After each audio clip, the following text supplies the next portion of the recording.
ball game. What's good, guys? Welcome back to SH. Oops, Mondays, NBA Mondays. Officially a thing where we look back at the week, we look at trends across the NBA and what really caught our eye. All right, before we get into what we want to talk about today, talk to me, Andy. How else with your Miami? Anything that's piqued your interest? Bam got injured. We don't know how long he's going to be out for, but that is no problem for us because we just won without Hero, without Bam. Powell's back momentarily. He still has like some back strain issues, but he's doing what needs to be done. Last night we played against the Trailblazers. Jovic went insane with the 29 points, 7 rebounds, I think. But at the risk of Jaime Jaquez injuring his ankle. We don't know if he's going to be out for too long. The Heat this week, I think we're 3-2. So nothing terrible, nothing great. We're getting hit with injury bugs. So I'm hoping these injuries won't cost us too much, and I'm hoping it's just day-to-day stuff. They should be looking into like at least a rest for a little bit. I don't think they play again until maybe tomorrow or Tuesday. But I'm happy with the Heat. They're a fun team to watch, whether they win or lose, because they've just changed their style of play so much where it's not just me watching an ISO person try to dribble and get blocked or miss a shot. But I'm happy with the Heat. We're doing our best. I'm gonna need you to hold on to that thought just a little bit because the Heat are really like intriguing based on what I want to bring up a little bit later. Honestly, we can do that now. Ja Morant, the Memphis Grizzlies. Very interesting going down in Memphis. Currently, very small sample size, very early in the year. The Memphis Grizzlies in the standings, they are 10th at 4-6. Yes. They have a lot of intriguing young talent, and Cedric Howard, rookie, he looks extremely good this year. Aldama. Holy, I don't know why it's not that way. Aldama looks really good for the Clippers as well. But the question mark around Ja Morant is a big one. They traded away Desmond Bane to the Magic, of course, last summer, this past offseason. Yeah, for KCP, Cole Anthony's gone, and of course, a bunch of first rounders. KCP has not looked good. I've seen a lot of Memphis Grizzlies fans saying, can we give them back to you? Hell no, y'all keep them. But at 4-6, the Grizzlies are never going to be 15th, 14th, 13th, 12th in the West. They're too good for that. Like Jaren Jackson Jr. and so on and so forth. So that has to bring the question: Ja Morant was not extended with a contract extension. Should they trade Ja Morant? And one of the teams that I've seen mock trades to the most have been the Miami Heat. Yep. How would you feel about Ja in the 3-0? We don't need him. We're okay. We're good. Every single media outlet of NBA is like, Morant will be really good in the Heat with that Pat Riley, Eric Spoelstra, Heat culture. They'll fix him. They'll make him a professional. But yeah, we don't need him. He's not gonna work with our play style right now. So there's no point of even trying to fantasize about him. And I refuse to not give Hero the chance because I want to see how our leading scorer is gonna be scoring and how he's gonna be doing with this different style of the team of the Miami Heat. So.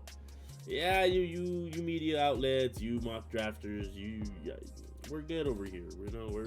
We're the best in Florida, and we'll keep it that way. So I don't think we need to do crazy trades with Memphis and be disappointed with players that we get. So we're chill. I was with you for like 95%. Like that last part was so unnecessary, but whatever. It's never unnecessary. It's fine. Just don't remember who won this year in But regardless, I know who's 4-5. No, so. but I agree. I agree. The Miami Heat are running an offense that's like little to no pick and rolls. So to add a guard that can't really shoot, for like excels in a pick and roll offense, it wouldn't make sense to gut your roster for Ja Morant. So I agree with you. I think the Grizzlies will be fine. Just as they get healthier, see Gigi Jackson can turn back to what he was as like bounce back to what he was a couple years ago now. Zach Edey needs to get healthy, so on and so forth. But yeah, I think the Grizzlies will be fine. Just let the year play out and take one more offseason to continue to build around Ja Morant, because essentially this offseason was just to break apart the team somewhat. And now they need to take an offseason to build it back together and then see how they look like then. I don't think the Grizzlies should trade off. The NBA is also part of a business. It's a business as well as winning games. And Ja Morant sells. Ja Morant will put people in seats. And I think the Grizzlies would be foolish on the court and off court reason to trade. Okay. Let's stay in the Western Conference though. Another thing this past week has really very, very intriguing is how bad the Dallas Mavericks are. AD's hurt. Who would have guessed? Kyrie's not back. They suck. The Dallas Mavericks are horrible. Cooper Flag looks pretty decent though. But yeah, it's. Nick, so what are your first thoughts on the Dallas Mavericks thus far? I mean, I don't know what Megan Thee Stallion did, but she sucked up Klay Thompson's fucking shots. You see that clip of him shooting a shot backwards? Like, how is that possible? He literally shot a shot backwards, and he's like, "What happened?" Like, Klay Thompson's he's regressing. Everybody knew it. He's just not the guy he was before. Dallas Mavericks, it's just gonna be a sorry ass team until I don't know if they're maybe in the future they're gonna be a little bit better with Cooper Flag, but they're not. That Nico Harris lying about we're looking for immediate championship contention. Yeah, buddy, you're not seeing any bit of the finals for the next decade. So yeah, I wouldn't be surprised if he gets fired. Honestly, the Mavericks have been really disappointing to the fact where D'Angelo Russell was a savior for half a game.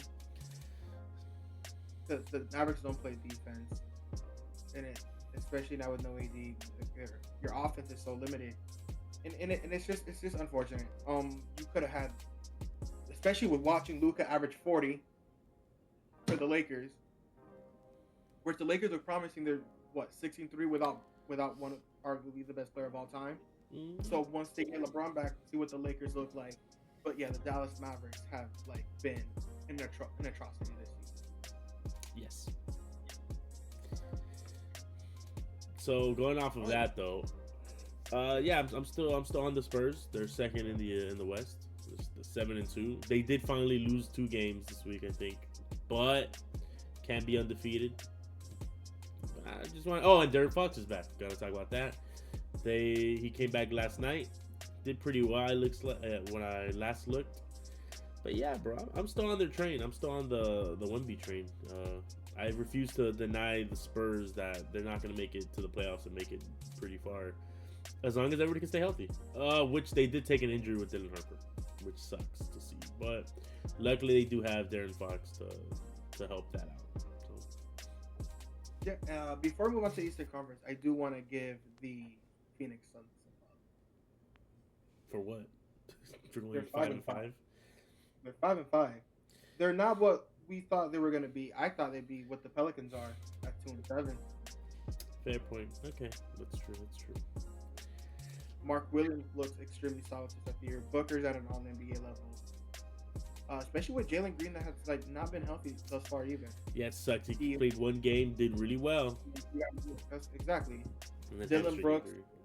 Yeah, the Suns look like a unit.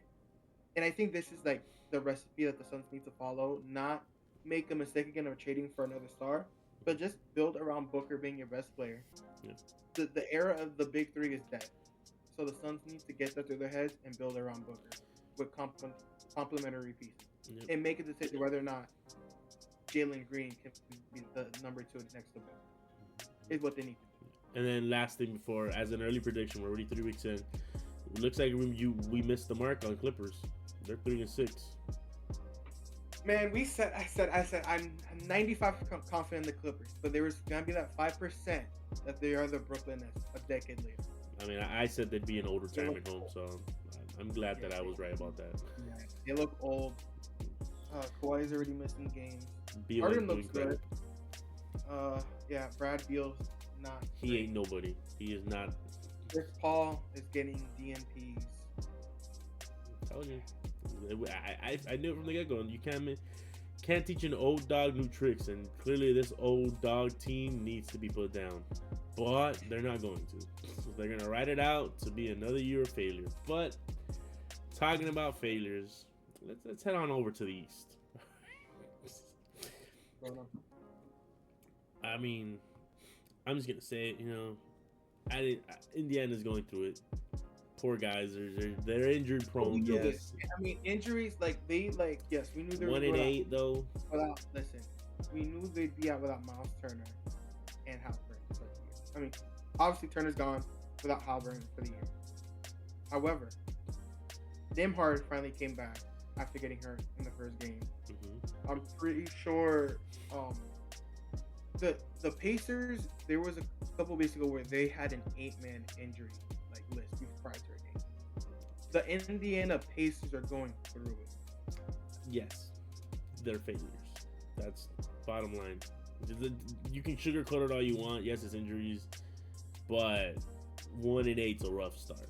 Is all I'm gonna say. Oh, absolutely. And obviously, the heartbreaking part is that I wish it was just like, if it was blowouts, it'd be like, yeah, it's injury prone, but they're close games that they're losing. A lot of the games they're losing are not blowouts. They're like winnable games that just slip away from them at the last moment, and that's why they look like they're running out of gas. They look like they're running out of gas. Exactly. Yeah, but that's my issue with it. That was evident when they played the Denver Nuggets. It's like I'm watching 7, 8, 9 guys going 99 after the Pacers. Whoever's healthy, keep it close throughout the first 3 quarters, even if they fall behind 15-20 as they did against the Nuggets, and then have to try to make a comeback, cut it to within 3, and then end up losing by 17. Yeah, and I just thought they'd be a little bit better. Obviously, we didn't know the freak accidents, but that's just my disappointment so far of the East, because everybody else down there is exactly what I thought they were going to be, which is I do want to say those. Can we finally acknowledge? I know neither you or I said it, but a lot of people had this all-star Derek White as if he was going to come out average 20 to 25. I hope they drop even more, because I just hate Boston so much. But Jaylen Brown and his freaking hair keep rubbing on people the wrong way, and as you can see, they're fighting. They're fighting through it though. I'm gonna be real with you. They're not that far off from whoever's 10th in the standings right now. So they're doing their best. We beat them on Friday. We play them again tonight. Hopefully we can make it 2-0. But yeah, I mean, I knew Boston was going to be great because Jason Tatum is their bread and butter. Jaylen Brown. This is a great time for him to kind of get the experience of what it is to lead a team, and it'll hopefully make him better down the road. Boston, they deserve to go lower and lower, but that's my disappointing stuff. What's the positives coming from? What are you thinking about the East? I want to give love to the Chicago Bulls. In all honesty, Josh Giddey looks like a star. Looks like that Thunder trade ended up being a win-win because Josh Giddey is him, and Nick Vucevic looks like it's 2019. Uzelis looks like a very nice young player. Chase Jones is playing extremely well. Patrick Williams off the bench is hitting threes. The Bulls look like they're going to be that team that surprised a lot of people and end up in the playoffs. Is what they look like they're going to be. Yes, it could be, or we could be on fraud watch, and we'll see as the weeks coming up whether they drop back down to where they belong, which is in the play-ins. I mean, I think they'll be in the play-in tournament, but I think they'll be in the 7-8 game rather than 9 and 10. Maybe they crack 6, because there's a lot of teams disappointing right now. Orlando's being disappointed to start the year. Atlanta also has dealt with injuries thus far too, with Jalen Johnson's missing time now. Porzingis has already missed time. Trae Young is going to be out for a couple weeks here, so we'll see how long the Atlanta Hawks hold on. Yeah. The Toronto Raptors don't look good either. The fit just doesn't look great. But I mean, it's okay. Yeah, I think it was they played Miami. I watched towards the end of that game, where the Raptors, when it came to crunch time, unless it wasn't Miami, but it looked like when they're coming towards the end of crunch time, they couldn't knock down threes, they were whoever they were playing allowed them to shoot threes, and it was like Barrett came up short, Scotty Barnes can't shoot, and that was just the end of them. Yep. They played the Sixers. I don't know why I thought it was Miami. It was the Philadelphia 76ers. Which I will give love to the 76ers. They're making it work somehow. They're it's early off, but the injuries aren't killing them too bad. They got saved by what's his name? DJ Edgecombe. Yeah. You are going to remember that name moving forward. DJ, I don't know. That's my rookie of the year. DJ Edgecombe is nasty. Yep. That, and then I will say, obviously, Joel Embiid is never going to be the person that he was when he won the MVP. But he's making use of the minutes that he's given. And I like the position where he's at, where it's like, he's like the type of player that's just like, hey, we're gonna need you to like just boost our score or like the ability of the team for these 20 minutes that you're getting. Like make your time worth it, and it's working for them. Tyrese Maxey obviously is also another player that's just gone up and beyond, carrying this team. But I'm giving him McCain came back. I don't know how great he's doing, but I'm giving them more credit. I thought they were going to be worse. Tyrese Maxey is Tyrese Maxey.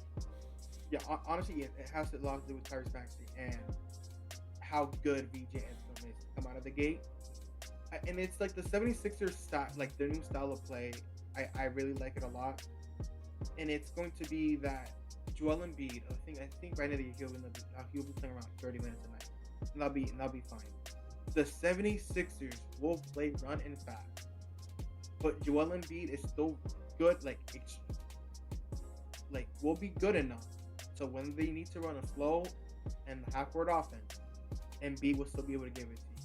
And that would be key, especially in the playoffs. We will see what Paul George looks like when he returns.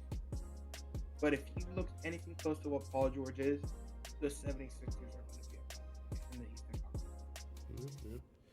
Mm-hmm. Well, at least for me, that I don't. Yeah, and then just to wrap up, Darius Garland came back, and the Cavaliers look elite again. The Cavs came out to a slow start. The moment Garland came back, the ball is like ripping across the perimeter.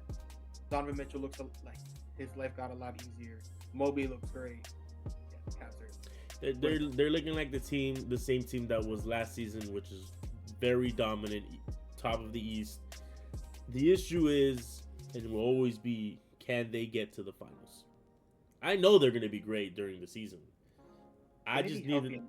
That's the thing. I need them to be healthy to get to the finals, because they've been promised. We've seen them every season. We're like, they're looking good. They're looking good. They should make it, but boom, something happens and they don't make it. It's not always injuries, but we'll see how it goes.